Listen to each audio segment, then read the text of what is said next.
42 years of Mukramanyidwanga Lord Friday Sebata yes Serena Hotel eboze kyenyinza okuba nga ate nkugamba Bannayuganda bajumbidde eraga abayimbi ab'enjawulo eno gye basobodde okuba nga ate bakimalira ba Maureen Nantume ba Lydia Jasmine ba David Lutalo babaddeyo nnyonnyini ddala mu bungi weewaawo siteegi ebadde magida sana balese ati ku siteegi anti kadongo kamu ne batuzaayoko mu mbeera yaffe eri eyedda naye nga waliwo akiikiridde Mukramanyidwanga Dr. Jose Chameleone oluvannyuma lw'okuba nga ate ajayo outfit gye yayambala ku concert ye we yali ku Serena Hotel empale yennyini sitayiro ya Chameleone yennyini gye yagenze mu maaso okuba nga ate yesala weewaawo ku sayidi y'Omukramanyidwanga Amoto Mbalanguzi ebintu mu kusooka abantu baasose ne babanga abatabitegeera olw'ensonga nti baasose kubeera batonotono ate awo poliisi nejja nti ate bbomu ne babafulumye babaaze wabula gye kiggweredde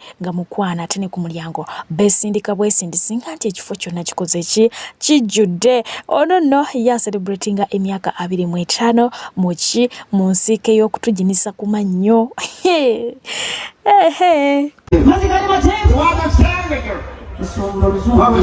tekwali kitengejja wadde okwekoona naye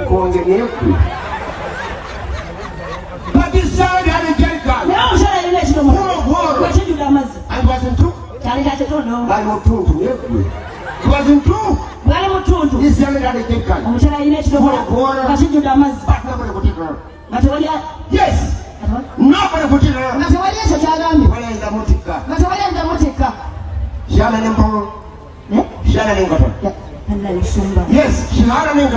yagala okwetta yalina nkata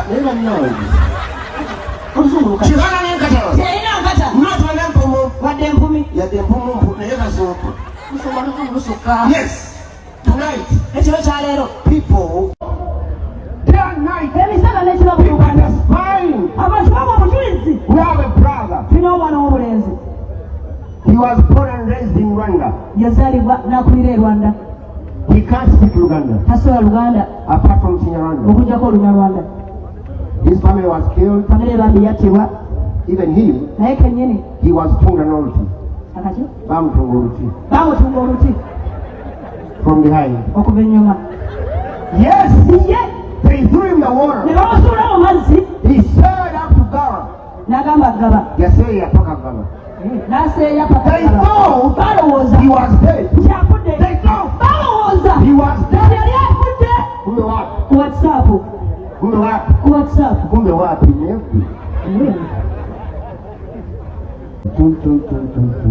Hello? Customer. Oli otya? Asino gamba. Jendi. Oyaha. Jendi bafite mayambala. Nakuleba nyina ningireeba. Ebadde. Nyesha n'ekitebe ky'eggaali. Hey. Mwenu konke yange tokugibaasa. Nina sente zange. Tukoze tutya? Tokugibaasa bambi. Tukoze tutya? Eshoti mitwalo 5. 5 ngula kiki ekyo? Longo nshanju nina. Nsaba mwena sigulamu ennyana. Nembwenu wasitambuze wabonya zinga. Kakaaga n'okuleera nyoko. Iwe naawe Iwe tokumanya kyokwenda mbwenu. nkimanyi n'ensonga kyekuseeza bwe. Leba n'omuza wekintu kiseera muno. Kiki? Ati nze tokumanya by'omunyakole bambi. Ate bye biki? Nina ebihimba byoniire byotoloka kyeni Oluvannyuma lwa UCC okuba gateerangirira nga weetadde envumbo ku nnyimba ezimu ez'abakulu bano ababiri yesa Omukramanyidwanga Honorable Mukasambidde yavuddeyo n'agenda maaso okuba nga ate ategeeza nti bano abakulu ennyimba ze bayimba tekitegeeza nti tezirina makulu eri abo bezigasa nti waliwo audience bano gye batagetinga so that audience egenda maaso okuba nga ate enyumirwa ennyimba ezo era neziganyirwamu wabula ate mu abalala olw'okuba nti bino si bya mulembe gwammwe temusobola kubitegera ensonga lwaki mukola ki mubirwana era yasaba nti mubirekere abo be batagetinga ababinyumirwa bakole ki babinyumirwe.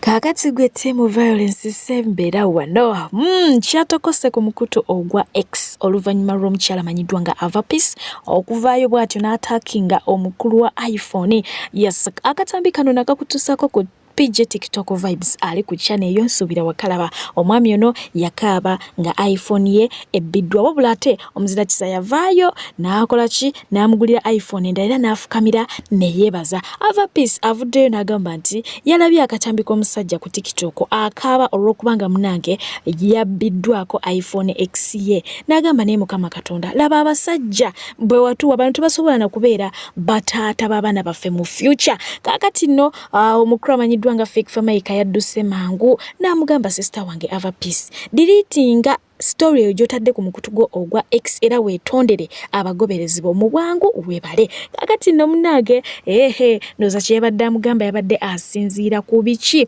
abaana be badde batandise okuba nga ate bamuyisaamu. Ono yagambye olaba walekawo mudra eyakuyamba nga tolina bw'oli olwo faani akuwa ekyokulya oyinza obutamusekerera. Oyo n'amumala. Omulala n'amugamba anti he bought it using his hard-earned money, so it is okay. Most of you girls get these phones after rounds and many styles. Ono n'amugamba nti make up yasangula amagezi go.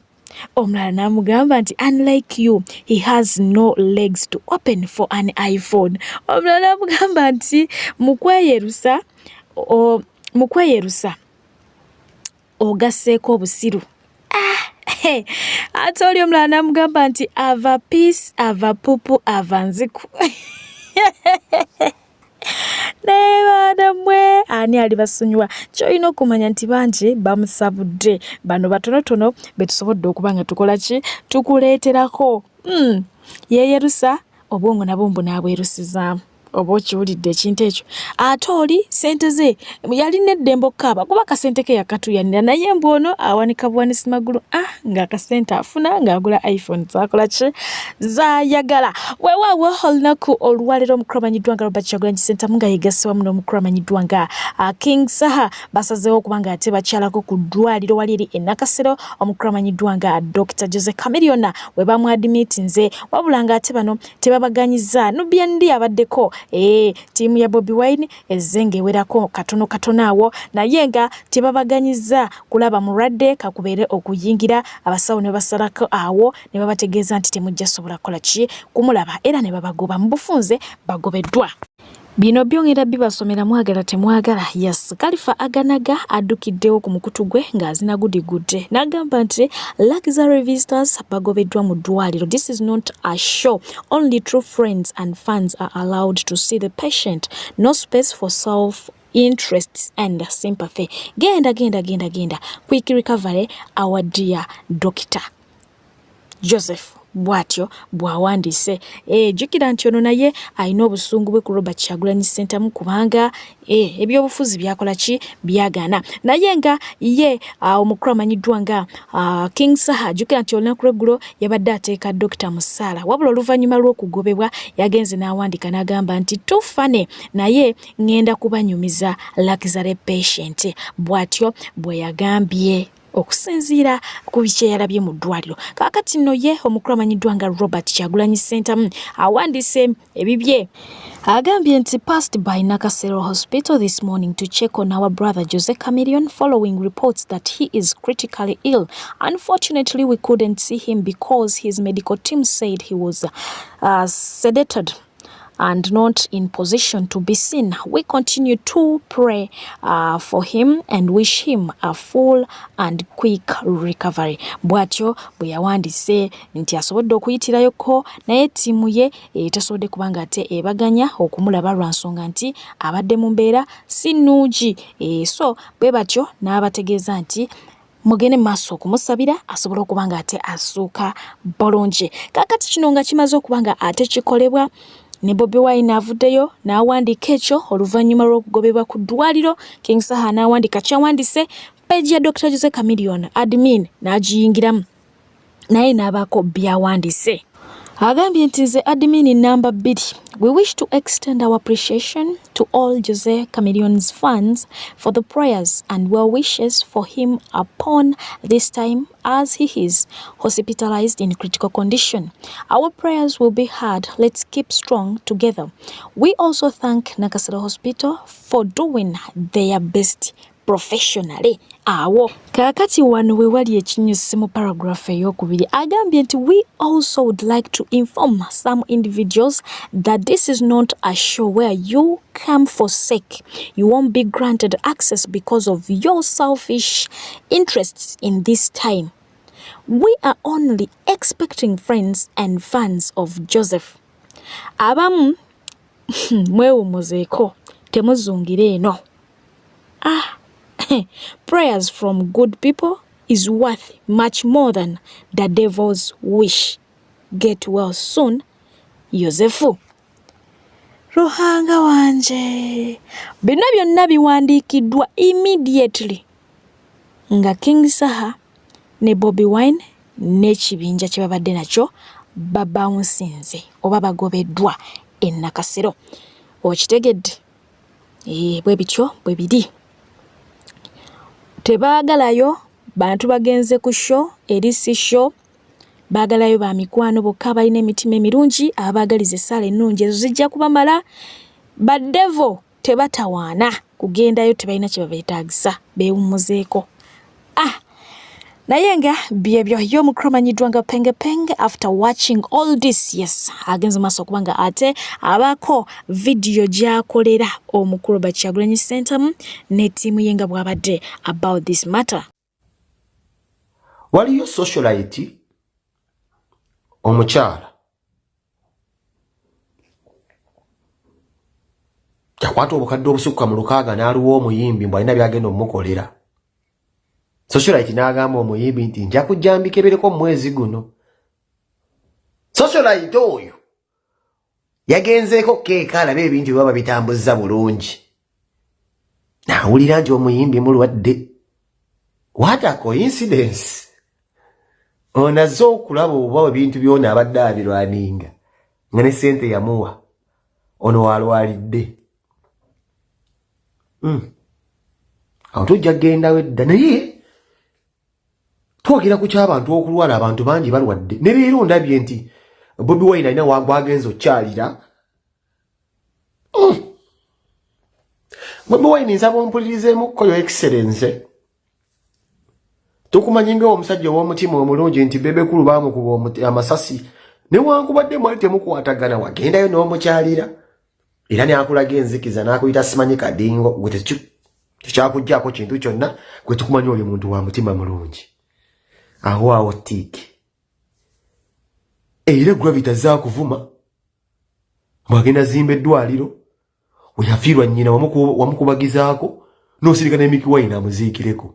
Atukuwawo tiki Kamiliyoni yamala ebbanga nga akuvuma mwamumma kaadi weyafiirwa amufule wadduka mangu ku byoto era wasiba ku byoto wadde oli presidential material ne wasuula ku kisiki awo nga kyaka mu butiti mu nkuba mu mpewo mu nsiri awo tiki.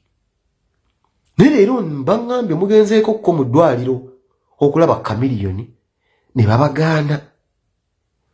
Ne mugenze n'omuyimbi era gwabadde akolagana naye bulungi ebiseera ebyo ne babagaana. Ati Your Excellency njagala kukujjukiza nti ffe tusigala tumanyi oli musajja wa mutima mulungi nnyo nti oli ne waakuvuma atya Katolo bw'amala ebiseera nga akuvuma naye gw'omukuba awaayo amabugo gw'osinga okumukubagiza. Gwe n'ovuma otya omuntu mu kaseera kaafunyeemu obuzibu tomwerabira era obeerawo n'okola ekyetaagisa. That is one quality of being a good leader. Our score is a Bobi Wine. Nga bulijjo you always score. Naye tanjagala kujjukiza abasajja banoomera mu bwanyi. Abasajja banoomera mu ntuntu busitanti bwabwe mwe banoomera. Gwe okimanyi oyinza okyalira omusajja nga yasibye akawaanyi ke. Ne gwe n'ojja gwe just mbozze mukyalira nga akimanyi togenda musangako plasta wadde eccupa y'amazzi. Kubanga oyagala nnyo ebintu eby'amazima kubanga oli muntu wa kamera era oli mutiteeko ku kamera. Bwe bado izolabisa omusajja byekiyayi. Just think about it. Fe tukumanyi ng'omusajja alabisa.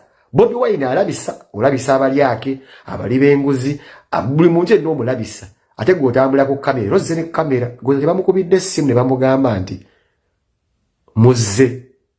Ate nga tabadde oba ku ccupa. Obanga taliimu kawaanyi kaluweke. Konna Bobi Wine azze toli ku chupa. Bobi Wine azze ne saha ne toli ko musawo. Oli kuba matatu muda. Bobi Wine just imagine the situation sibaba kokiriza kuyingira with no influence. Tileke dabantu. Bobo weda utinga amanyi go Bobi Wine, just imagine singo basanze just chosuubira si kyosanze nga basajja bali mu matatu. Maybe they have saved you okubeeranga abantu bo bakitegedde.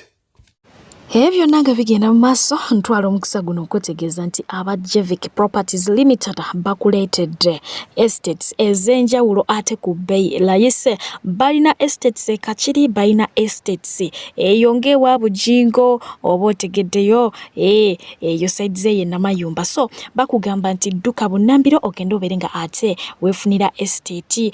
Main office yaabwe esangibwa wali eri e Nansana wabula nga baazirese ku bbeeyi layise era nga bali ku promotion kadde kano kenyine bakugamba nti ku $2.5 ofuna 3.5 ate nga ku $5 ofuna 10.5 era nga gwayagala ekyapa ekikukolebwako gwe aba ayina 10.5 ekyapa weekiri kiba weekiri bulambalamba ki processingibwa. So nga ate bayina ne estates endala naye nga zino ziriwo baddiza abantu baabwe mu kaseera kano akennaku enkulu. Saagala olonze ate nga naawe atayina mu cash bakugamba nti osobola okuteekayo ku kibanja mpola. Oba okiwulidde jangu weefunire poloti. Weewaawo ye nkuba kyeyo bamweyitire Kadaama munnange gwe nakutuusizzaako awo ennaku lwabadde lwaggulo yesa lwabadde lwaleero omanyi nkola bingi naye nga mmanyi omutegedde Kadaama oyo. So yavuddeyo n'agenda maaso okuba nga ate naye yeewozaako. Ye Kadaama eyavaayo n'akola emikolo n'omwami we wabula ate oluvannyuma lw'emyezi 2-3 mu bufumbo n'adduka n'ebyomunju byonna. Kaakati nno balamu be nga bali wamu nebba beekutte ne bagenda maaso okuba nga ate basinzira ku mpewo za Bukedde TV ne bagamba nti baagala bintu byabwe yajja nakaveera wabula nga ate ye agamba nti ebintu ebyo byonna ng'omusajja yamusanga tabirina. Ebintu byatutte byali bibye ye yabigulira mu nju omwo ate n'ekirala yagudde mu lukwe lw'omusajja okwagala okumubba obusente bwe yatakabanira ku kyeyo panaki. Naye ngate ezembozi z'Abakadaama tezigwa malojja leero bawaakalabe eno sitori n'ekumalako ebyewungula ate n'ogwa ku ndala. Weewaawo yo mukulu amanyiddwa nga Pastor Aloysius Bujingo yavuddeyo n'obubaka bw'abankuba kyeyo. Omanyi bano abaana bonna bolaba balinnya ennyonyi ne bagenda mu Buwarabu bagenda lwakuba bazadde obwana obutalina abantu babuvunaanyizibwa.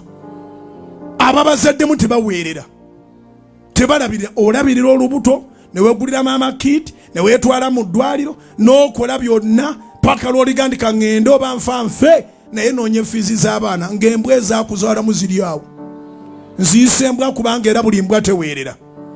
Embwa zirabika mu biseera bya ggobe. Mbeegayiridde abawala sizoni eno Desemba ono muleme okubeera ng'embwa z'eggobe bajja balinnyira babalekera abaana oba amagezi gazze. Ono nno ye muzeeye oba yabadde alagawa naye ng'omwana yamutereddemu akayimba ka Gabi Ntate bwe naaba ngoma nganda ku kyendabye ewa mulirwana nno gwayogerako si mulala yowa Siriya. Kaakati bagamba mbu bamuzeeyo agensi oba alagawa naye nga babadde bagezako kuba nga ate bamakinga funds. Anyway weewaawo ye Reverend amanyiddwa nga Masaaba Kipto ng'onono ye Bishop wa Sebei Diocese yavuddeyo n'agamba nti Uganda ya mukisa nnyo okubeera ne President Yoweri Kaguta Museveni nga wetwogera agamba nti abakubanga ye Katonda yandibadde azza obudde emabega oba yandibadde azza emyaka emabega ne tweyongera okubeera n'omukulu nga President w'eggwanga lya Uganda. Did you hear that? Hey. So nga ate no yo mukulu amanyiddwa nga Kirya agenda maaso okuba nga ate yeewuunya nti 50 years mu bufumbo teri misunderstandings, teri kulwana, teri family wrangles, teri ka chance wadde akalaga nti oba wanaabawo okwawukana. Era ye yeebuuza ddala kiki ekikuumye kapa eno ng'eri happily married? Who told you they are happily married? Did you try to enter there to see what is inside?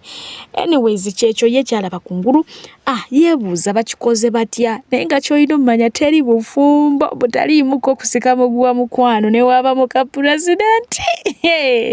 You joke with marriage. Era amawulire gange nagakozeemuko kifuula ninge. Yes.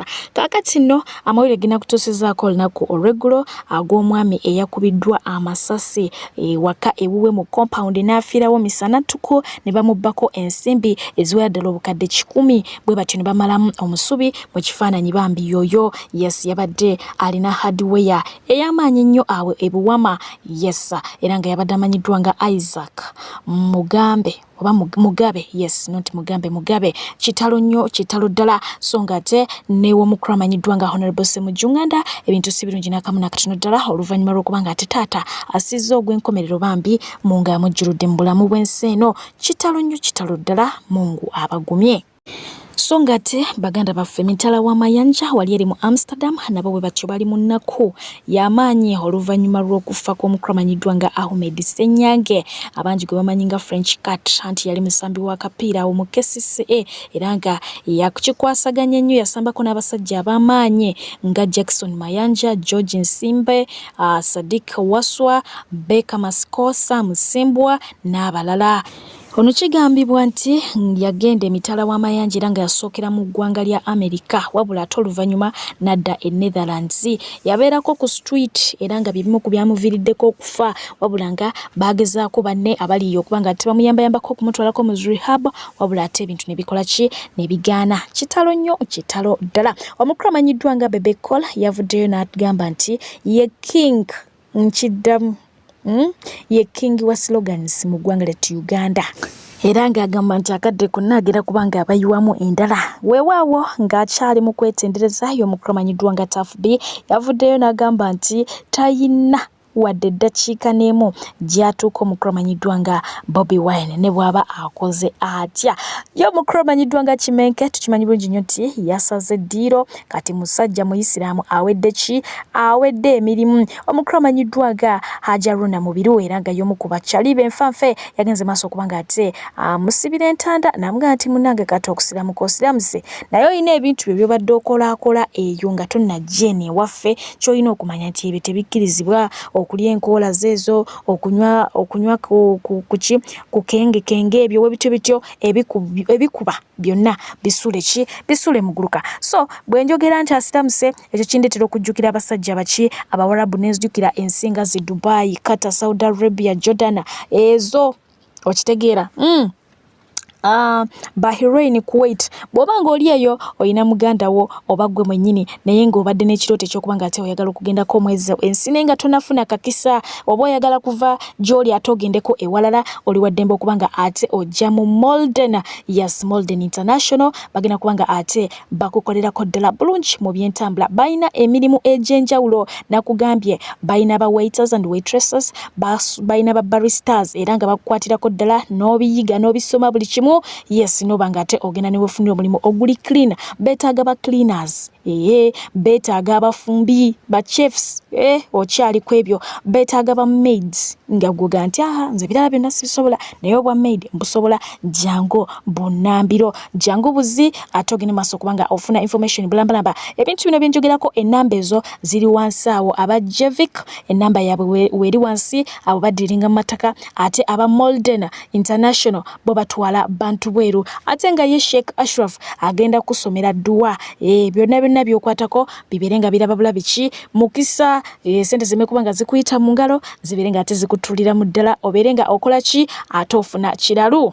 So nga ate era bwe tuyita mu nnaku zino enkulu nyongera okujjukiza nti essomero woyinza okuba nga otwala omwana ye Ibn Rayyan Junior School Day and Boarding liri awo ku luguudo lw'e Masaka. Obeera obafuna bulambalamba nakugamba bafa ku baana ne w'oba nkuba kyeyo nga toliwo omwana wo omanya bumanya nti ali seefu nabo. Liyimiridde ku musingi gwa ddiini ate nga baaniriza amadiini gonna tebasosola. So ebisulo biri ku mutindo gwa waggulu ate nga n'abasomesa ba mulembe. Genda maaso okuba nga ate obeesigisa abaana bo. Ennamba ku screen gwe kwoba oginoonyeza ojja kuba nga ate ogifuna. Olunaku olwaliro mazaalibwa ga baby girl amanyiddwa nga Bukira Olivia. So tumwagalize birthday ennungi. Happy birthday mukwano, weebale kubanga ate weekumirako. Mungu ayongera okuba nga akuwa ebirungi ebyerere okukuweereza. Mbadde FFJ the news anchor yes olw'ensonga za Victor Kamenyo bangi bavuddeyo okuba nga ate bamusabula nti musajja ki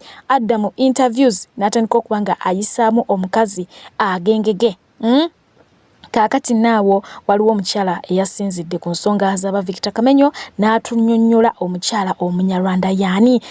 Bakyala bendese Banyarwanda olunaku olwaleero beewozaako bagamba nti waliwo kino ne kino ne kino ky'otamanyi ku Banyarwanda. So bengenda okuba nga ate nkusiibuza oyongere okuba nga ate obategeera. Beera bulungi, sula bulungi, weeraba. Kano kagenda kulumamu ab'eggwanga lyaffe. Ngenda kwogera ku ggwanga lyaffe abakyala Abanyarwanda. Tuli bakyala balungi nnyo nnyo. Naye amagezi naddala nga tukyali bawala tukyatunulwako. Nga tetunnayimbulukuka nga tetunnagejjulukuka bitasaana. Tetulina wadde ettonde ly'amagezi eri mu bufumbo bw'abasajja. Kansuubire nti abasajja obwongo buzze. Omukazi Omunyarwanda ye muntu akwanibwa olunaku olumu n'atwalibwa. Naddala nga amukwana oyina kasimbi. Kankiwe nti amagezi gazze. Omukazi Omunyarwanda be bantu b'osanga nga bazadde abaana mu basajja ab'enjawulo. Kansuubira nti amagezi gazze mu abasajja. Omukazi Omunyarwanda mulungi nnyo. Naddala enfaanana ye ng'akyali ng'omubiri teginnamuwagguukako. Anyuma kala, baba ne kakkala, banyuma okulaga mikwano gyammwe, banyuma okulaga bazadde bammwe. Kuba nti baba baasoobolokoka. Baba balungi, bw'aseka bw'ati. Muve kufa abatakuula mannyo. Ogamba bannaaye akaana kano. Naye abakazi Abanyarwanda tetulina magezi mu bufumbo. Omunyarwanda abanga Muwarabu. Oba Muwarabu w'Ekkata. Oba Muwarabu w'e Dubai. Oba kibalume naye nga mbagambye abakazi Abanyarwanda.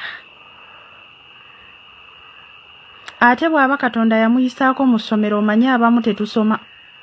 Ewaffe e Rwanda munaye pozi nga byakatandika tebamanyi kuweerera baana. Era bw'aba bagezezzaako omwana bamuweerera paka kya 7. Naye bw'osanga yasoma aba amanyiira nga talina kyasobola nakukola waka. Yalowooza kimu kukeera kusosola njala, kutunuulira kugulu kwe, kutunuulira bulungi bw'effeesi, nakwebaka mu buliri kyokka. Ate Omunyarwanda w'omunyiriza wooti nanti aba n'abasajja bayitirivu ng'azunga. Abanyarwanda gwe woba ng'oli eyo ng'olina kkaliki ey'omukyalo Omunyarwanda ng'amazima ga Katonda ategeera nga abalala we bategeera, weeyise engalo mu maaso. Ate tebaagala basajja banaku, ate tebafumba. Era toddangaawo nti weenyumiriza mukyalo Omunyarwanda naddala nga akyali muwala. Nga tannatuuka myaka 4 omanya we bakoowolekekeka.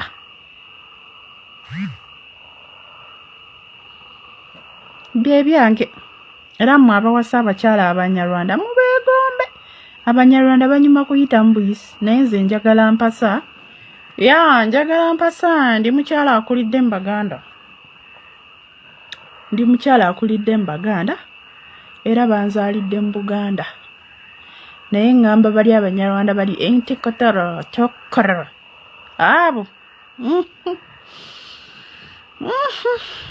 Oba kibalume. Naye nga mbagambyeko. Asanze yakwana kuba nti ewaffe ennono z'ewaffe. Nti taata bwe bagenda ne bagula omukyalo Omunyarwanda gwe mutabani amuwasizza. Bonna taata muganda w'omusajja oba sezaalawo bonna bamala kuyitamu oyo omuwala ne balaba ente zaabwe ze batutte zirazeewa. Akagundi ke bakasimbo kaabwe singa oba owasizza omukazi obanga waliwo ali mu nnyumba batambula n'emiggo bw'osanga omuggo nga guli ku mulyango toyingira wabaayo ali mu kutereeza kati bamikwano obunono obwo ojja sanga omukyala Omunyarwanda ng'alina omusajja mu nnyumba. Amanya gange nze Esther Namuddo era nga ndi mukyala Muganda. Bangi nnyo mujja kujja mugambe mbu siri Muganda olw'endabika yange kubanga kati Obuganda tulabira ku ndabika, naye nga mwattu ndi mukyala Muganda era neddira nkima era kitanga nzaala naye Muganda yeddira nkima Mwami Lukwago. Muganda wange Kiggundu, basenga bange mwalimu Bannantongo, ba anko bange oba batata bange mwalimu Basali, mulimu Bamugerwa. Kyekyo ekika kyemmanyi era kyendibeera nakyo okutuuka lwendifa. Naye nkola nnyo video abantu ne baŋŋamba nti nno yogera mu lulimi lw'Olunyarwanda. Sisobola kwogera mu lulimi lwange Lunyarwanda kubanga si lulimi lwange, sirumanyi naddumanya. Kale weewaawo singa ndumanyi kyandibadde kirungi kubanga njagala nnyo yiga ennimi. Njogera Oluchina, njogera Olujamani, naye si nnyo naye nga nabisoma. Oluchina nalusomera Makerere ku Confucius, Olujamani nalusomera walingawo essomero lyabwe awo okulina na Sheraton gye naluyigira. So singa manyi Olunyarwanda nakyo kyandinyambye kubanga njagala nnyo ennimi naye ndi mukyala Muganda. Endabika yange tenjijjako kuba Muganda kubanga mama wange bamuzaalira mu Uganda naye nga yali mukyala nga bajjajja babajjajja be baali bava Rwanda, naye olw'entalo ennyingi bajja mu Uganda. Kati kyovola baninamu eno feesi naye nga tata wange Muganda. Kati njagala mbagambe binene ebyenjawukana tebireetebwa nti nno Baganda oba Banyarwanda oba Banyankole. Bireeteddwa abantu abayagala okukola divide and rule oba okwawukanya bafuge. Tewali Muganda mutuufu, Omuganda omutuufu nga nkaliridde Muganda.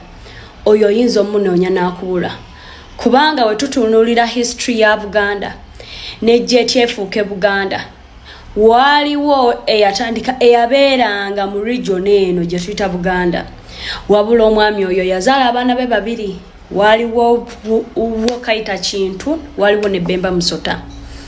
Olw'entalo ennyingi Bemba Musota yasinza Kaita Kintu amaanyi n'alyoka agenda n'awanguusibwa oba okuwaŋŋanguusibwa.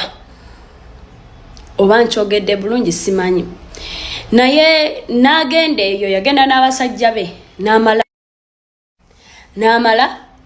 n'abakwataganya ne bagamba kabajje balwanisa ate Bemba.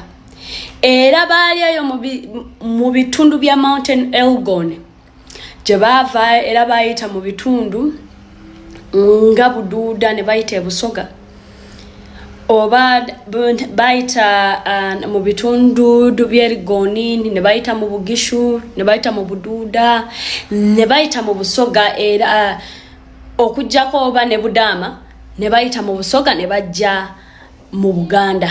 Era yalwanyisa Muganda we Bemba Musota n'amuwangula. Kintu natandikawo Buganda Kingdom nga we tugimanyi nti Buganda. Buganda eyo yali ntono gye yasanga ekika kubanga kyali kika oba akafa akatono kubanga ebiseera ebyo mwalingangamu obufo nga bulina bakabaka baabwe. So Buganda we yagifuna yajja n'abasajja be era ne bakola ebika.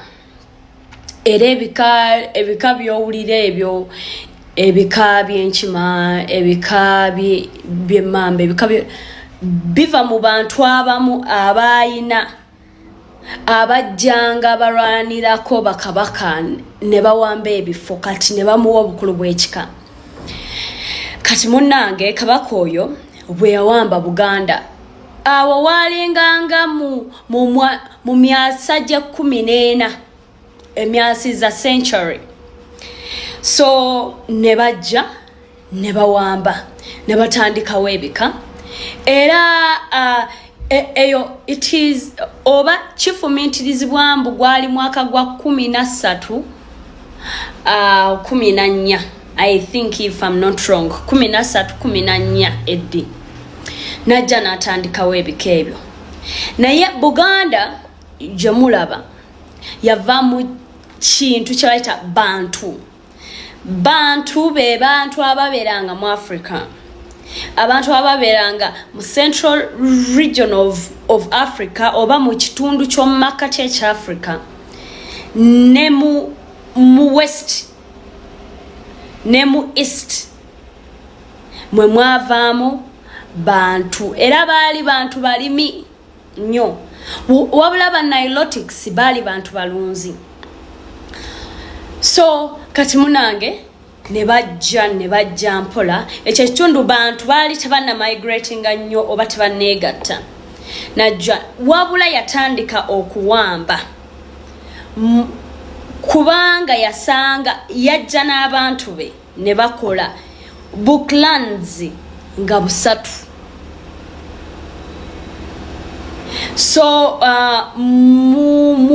mu myasa oba centuries za 16th century oba mu kyasa kye 16 kabaka oyo yatandika okuexpandinga era yava ku clans 3 n'atuuka ku clans 12 oba ebifo ng'awambye bakabaka abo oba nga barwana jjukira ebika by'edda wali olwanyisa munno n'ofuna ebibye kuva dda era tukiraba ne mu bayibuli arwanisa expandinga so ya expandinga nnyo n'ava ku 3 n'adda ku 12